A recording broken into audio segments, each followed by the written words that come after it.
with Read to Me, Mrs. C. Learning through reading is fun. Yippee! So let's open a book and we'll have an explore. The more that we read will mean you're learning more.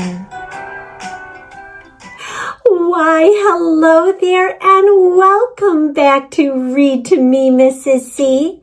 I hope you are enjoying your day, and I hope this story makes you feel even better afterward. Today's story is written by Robert McCloskey, and it is a very famous book. The name of the book is Make Way for Ducklings. I want you to pay close attention to the pictures in this story. They were done by using a special kind of pencil called charcoal pencils. It's only in kind of browns and blacks and whites.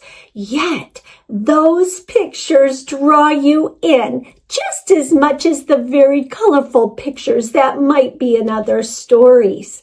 Okay, my friend, get comfy, cozy. We're gonna get started reading now. This book is published by Scholastic.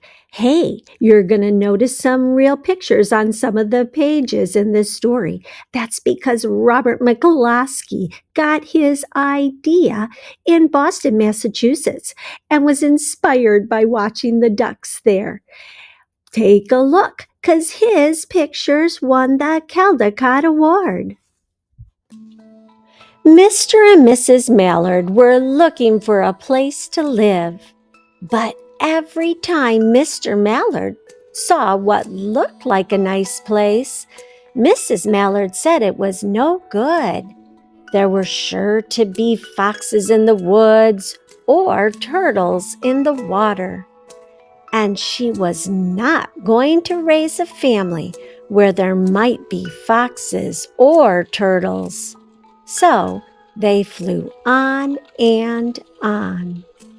When they got to Boston, they felt too tired to fly any further. There was a nice pond in the public garden with a little island on it. The very place to spend the night, quacked Mr. Mallard. So down they flapped. The next morning, they fished for their breakfast in the mud at the bottom of the pond, but they didn't find much. Just as they were getting ready to start on their way, a strange, enormous bird came by. It was pushing a boat full of people, and there was a man sitting on its back. "Good morning," quacked Mr. Mallard, being polite. The big bird was too proud to answer, but the people on the boat threw peanuts into the water, so the Mallards followed them all around the pond and got another breakfast, better than the first. "I like this place," said Mrs. Mallard as they climbed out on the bank and waddled along. "Why don't we build a nest and raise our ducklings right in this pond? There are no foxes and no turtles, and the people feed us peanuts. What could be better?" "Good," said Mr. Mallard, delighted that at last Mrs. Mallard had found a place that suited her. "But—" "Look out!" squawked Mrs. Mallard all of a tither. "You'll get run over." And when she got her breath, she added, "This is no place for babies, with all those horrid things rushing about. We'll have to look somewhere else." So They flew over Beacon Hill and around the State House, but there was no place there.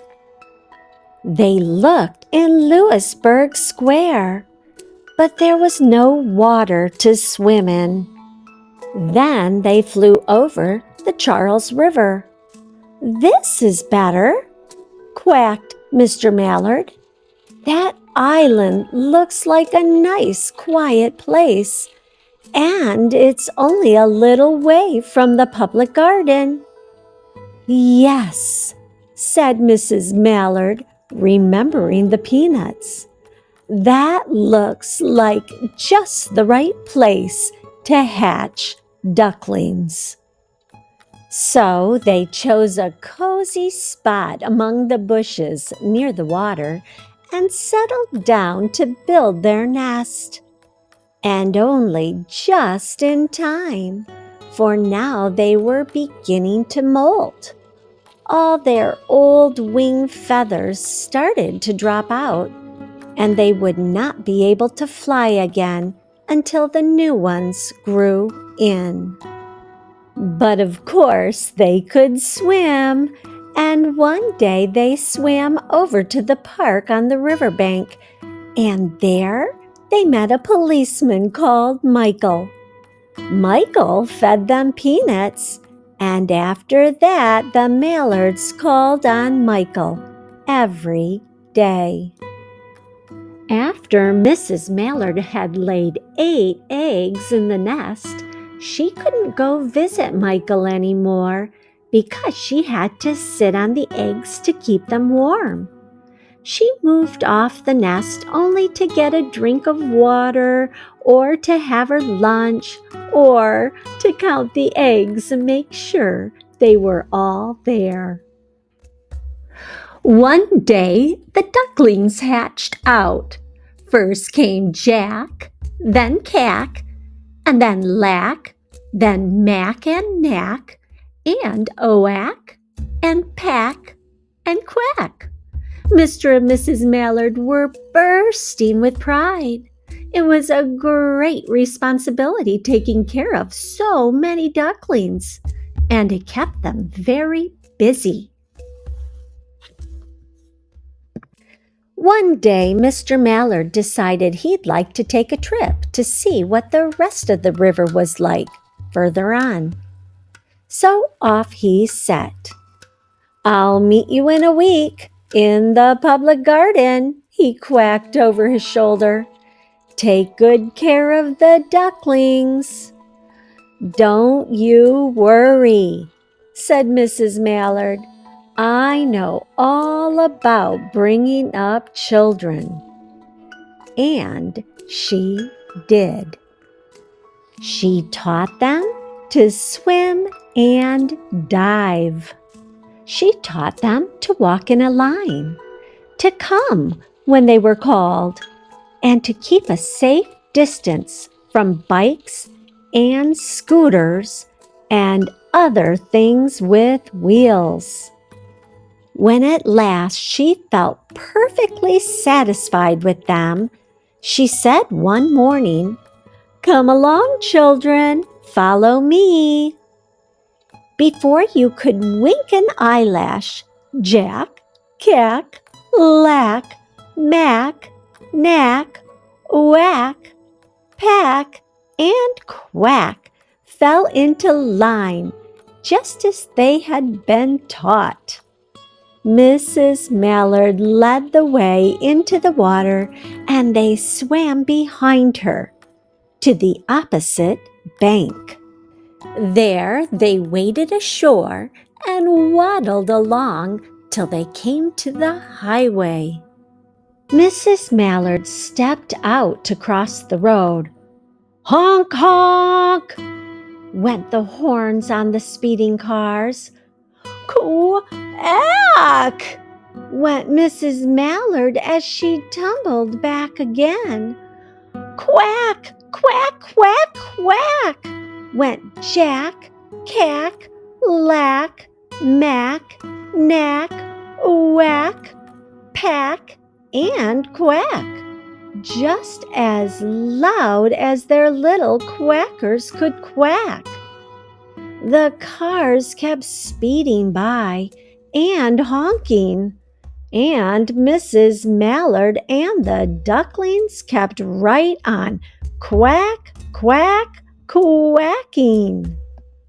They made such a noise that Michael came running, waving his arms and blowing his whistle. He planted himself in the center of the road, raised one hand to stop the traffic, and then beckoned with the other, the way policemen do, for Mrs. Mallard to cross over. As soon as Mrs. Mallard and the ducklings were safe on the other side and on their way down Mount Vernon Street, Michael rushed back to his police booth. He called Clancy at headquarters and said, "There's a family of ducks walking down the street." Clancy said, "Family of what?" "Ducks," yelled Michael. "Send a police car quick." Meanwhile, Mrs. Mallard had reached the corner bookshop and turned onto Charles Street with Jack, Cack, Lack, Mack, Knack, Whack, Pack, and Quack all marching in line behind her. Everyone stared. An old lady from Beacon Hill said, "Isn't it amazing?" And the man who swept the street said, "Well now, ain't that nice?" And when Mrs. Mallard heard them, she was so proud. She tipped her nose in the air and walked along with an extra swing in her waddle. When they came to the corner of Beacon Street, there was the police car with 4 policemen that Clancy had brought from headquarters. The policemen held back the traffic so Mrs. Mallard and the ducklings could march across the street and right into the public garden. Inside the gate, they all turned around to say thank you to the policeman. The policeman smiled and waved goodbye.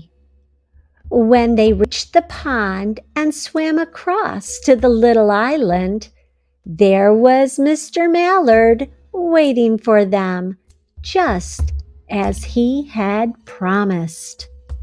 The ducks liked the new island so much that they decided to live there. All day long, they follow the swan boats and eat peanuts.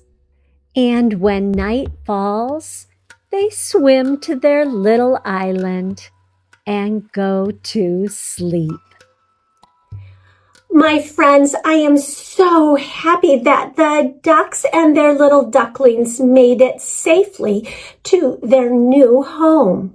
Hey, what I really like about this story is that the officers in the story and the people on the street were respectful of the wildlife that was around them.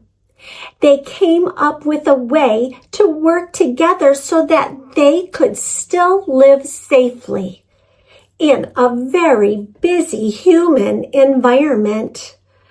I think that's a really important message to think about, that we need to share our space, not with just other human beings, but with the animals that surround us.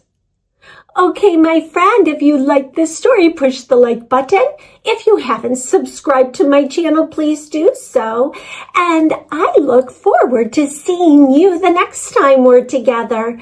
And until then, you know what I'll say. Keep on reading.